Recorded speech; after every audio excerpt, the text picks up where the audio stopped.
Class is now in session. I am Professor Hockey, and today we're discussing Game 8 of the regular season between the San Jose Sharks and the Philadelphia Flyers, in which the Sharks have won 3-0. A pretty surprising game here for the San Jose Sharks to be able to pick up their first shutout victory of the season in what is just their second general victory of the entire year. In fact, it will actually serve as the Sharks' first regulation win of the year to be able to pick up this shutout victory against a decently solid, I guess, Philadelphia Flyers team. Their standings position would say that they're pretty good, though many people expected the Flyers to not really be competitive for a playoff spot this season. So we'll see exactly how, impressive this win actually ends up being as we further progress into the season. But what is most interesting about this one is that it's coming off of the heels of a very basic, very prototypical San Jose Sharks loss yesterday against the New Jersey Devils. In that Devils game, the game went just about as you would expect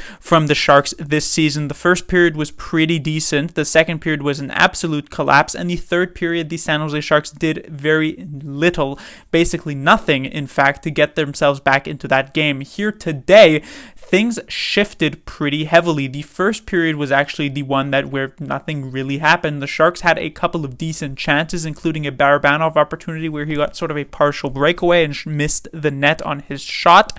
And so the game was 0-0. The second period, which is usually the collapse period for the San Jose Sharks, was actually where they rose up and played rather well. They managed to get 2 goals for themselves and honestly kind of dominated the Philadelphia Flyers in that middle period. Goals from Erik Karlsson and Steven Lorentz to give the Sharks the 2-0 lead. And in the third period, I wouldn't necessarily call this a collapse, but the Sharks obviously didn't necessarily play super well, and you could say maybe that is to be expected. The Sharks are not that great of a team. The Flyers are, I would say, better, and of course the score effects come into play here since the Sharks are leading 2-0, so it's not really a surprise that the Flyers controlled the pace of the third period, but credit does need to go to the San Jose Sharks, where they honestly didn't give up too many great chances to the Flyers in that third period. The goaltending stood tall, and as such, the Sharks, like I said, picked up their first shutout victory of the season. And we can also say that the Sharks broke out of yet another record that this team has managed to set this season. Through the first 7 games of the year, the San Jose Sharks failed to score a goal in the third period of each and every one of those games. 7 straight third periods with no goals for the San Jose Sharks. That was a new record among the NHL all time, so over the 100 years of play, but they finally get their first third period goal of the season here tonight. And while of course it barely counts considering it is an empty net goal, so not the most impressive thing, it was some hard work shown by Nico Sturm, who continues to be a solid performer for the San Jose Sharks, who got this lead who sort of put the dagger in, I guess you could say, against the Flyers here to give the Sharks the 3-0 victory. On to the forward lines here tonight. We had once again the top line of Barabanov, Meier, and Hertl, who are slowly but surely finding more and more confidence in their game. Their first period was actually pretty good, and of course they were the line that really did take it to the Flyers on that particular shift that led to the Erik Karlsson goal. And so while it did kind of fall off as the game went on, especially in that third period where the Flyers did control the pace of things, it was nice to see that not only did this line play pretty well, that they managed to actually contribute on the scoreboard here for the San Jose Sharks. I mean, this needs to be the line that leads the way for them if they actually want to be able to win any games this season, so it was good to see that happen.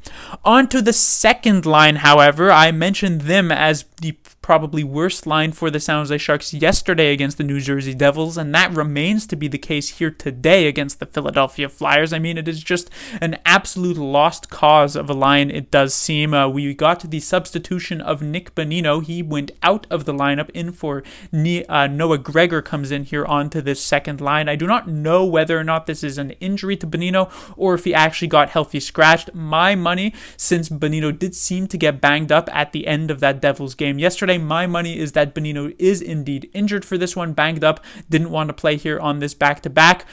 However, in my dreams, I could say, it definitely was something that I wanted to see Nick Bonino get healthy scratch, considering, my general feelings about him as a player with the San Jose Sharks dating back to the beginning of last year. But I highly doubt that that is indeed the case. I imagine Bonino, if he is going to, if it is just sort of a banged up day-to-day type of situation, he will likely be back into the lineup as soon as he is healthy enough to go.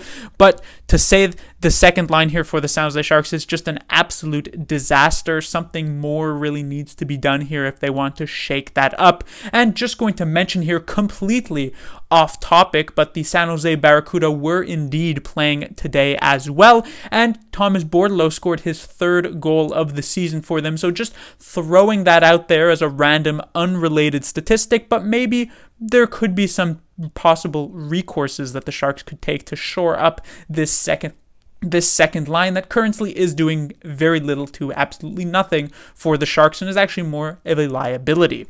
On to the third line, which was once again Labanc, Sturm, and Svechnikov. Gadjevich did not draw back into the lineup here in the second half of this back-to-back. Clearly, Labanc was good enough in that Devils game to earn another look here in the lineup, which is no surprise. Not only did he score the Sharks' only goal in that Devils game, but he actually played rather well. And once again, the Sharks' third line, I won't say led the way, but played very, very well for themselves. I mentioned that Nico Sturm managed to get the empty net goal, but otherwise, while his line didn't necessarily generate a goal on the score sheet for the San Jose Sharks, they did control the pace of things when they were on the ice.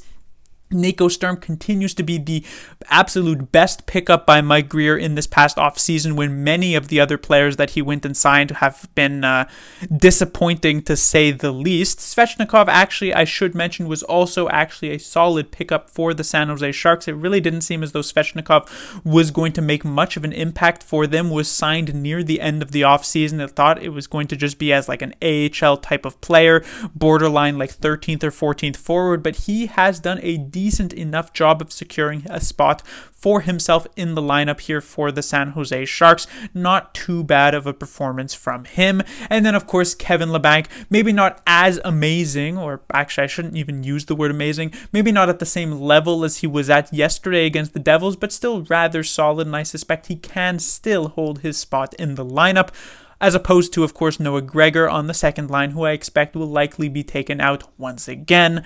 And then when it comes to the fourth line for the San Jose Sharks, also kept together for this one, Lorenz continues to be extremely impressive, showed off very good hand-eye coordination on that goal that he managed to score, comes over in that Brent Burns trade and is able to make an impact for the San Jose Sharks, his first goal of the season, but he definitely has been more impressive than that might let on as a bottom six forward for the San Jose Sharks. It's honestly kind of interesting that last season it was essentially the Sharks' top line that was really carrying the entire load of the offense, with occasionally the second line chipping in for the San Jose Sharks, and now it is essentially the complete opposite of that, where it is the bottom six for the San Jose Sharks that are trying their damnedest to keep this team afloat, while the top six kind of just run around like headless chickens. Maybe that will kind of turn around here with a solid game from this Meyer line that allowed them to get that Erik Karlsson goal, but at the moment that does seem to be the case, as though the Sharks are looking at their lineup chart upside down.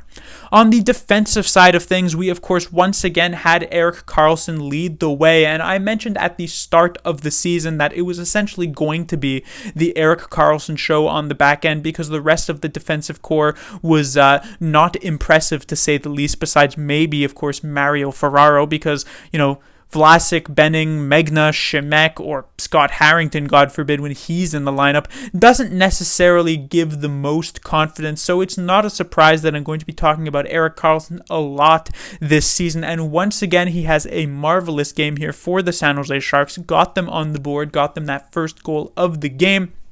Now up at 6 points, which of course leads the San Jose Sharks. Honestly, not even that much of a surprise that Karlsson would be leading the Sharks in offense this season.